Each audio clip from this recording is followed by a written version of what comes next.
Ayan, so dito tayo ngayon sa Cainta. Ayan, kung mapapansin nyo, malakas yung ulan. Pero grind pa rin. Ito yung papalitan natin.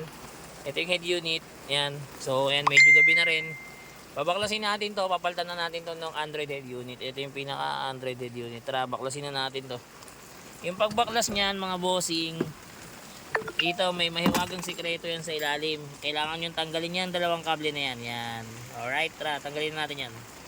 So ayan, nabaklas na natin yung pinaka stereo ni bossing ng Honda City niya. Ito yun oh. Ayan. Ito yung pinaka stereo. Ayan. So ito, lilipat na lang natin tong part na to. Lalagay natin doon. Pati yung aircon vent. Okay, tara, baklasin na natin siya. May mga screw lang yan. Kailangan nyo lang tanggalin yung mga screw na yan para mailipat nyo siya. So ayan, tapos na tayo mag-install.